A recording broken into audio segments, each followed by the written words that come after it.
শিক্ষায় দারিদ্র্য দূর করার প্রধান হাতিয়ার, তাই শিক্ষাকে সবচেয়ে গুরুত্ব দিয়ে সরকার কাজ করছে বলে জানিয়েছেন প্রধানমন্ত্রী।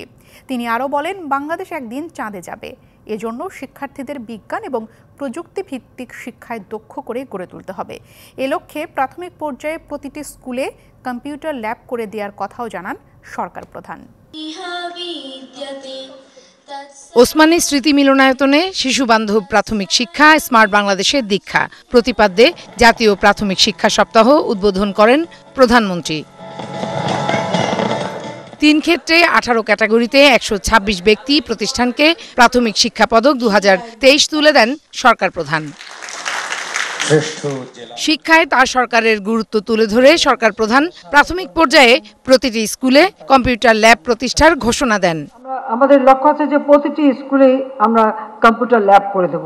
প্রথমে এটা মাধ্যমিক থেকে শুরু করেছিলাম, এখন আমাদের লক্ষ্য আমরা প্রাইমারি থেকেই শুরু করে দেব এবং সেই সাথে প্রি প্রাইমারি আমরা চালু করি। আর প্রি প্রাইমারি 1 বছরের জন্য, এখন আমরা সেটা 2 বছরের জন্য করতে চাচ্ছি।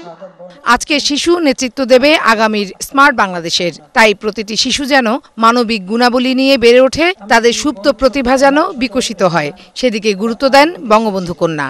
শুধু ওই কেতাবি বই পড়ে না, এই ছোট ছোট শিশুদের ভিতরে যে মেধা মনন, সেগুলিও তো আমাদের বের করে আনতে হবে। প্রযুক্তি জ্ঞান সম্পন্ন দক্ষ জনশক্তি এই ছোট্টবেলা থেকেই, শিশুকাল থেকেই ধীরে ধীরে তারা সেইভাবে গড়ে উঠবে, দেশপ্রেমে উদ্বুদ্ধ হবে এবং দেশের উন্নয়নে তাদের চিন্তা ভাবনা, তারা আরো নতুন নতুন উদ্ভাবনী শক্তি দিয়েই দেশকে সামনের দিকে এগিয়ে নিয়ে যাবে, সেটাই আমি চাই। একসময় তো আমাদের চাঁদেও যেতে হবে, চাঁদও জয় করতে হবে।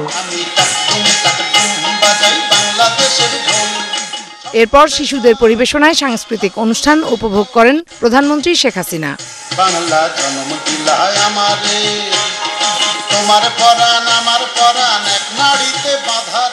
Farhana Juthi, DBC news, Dhaka.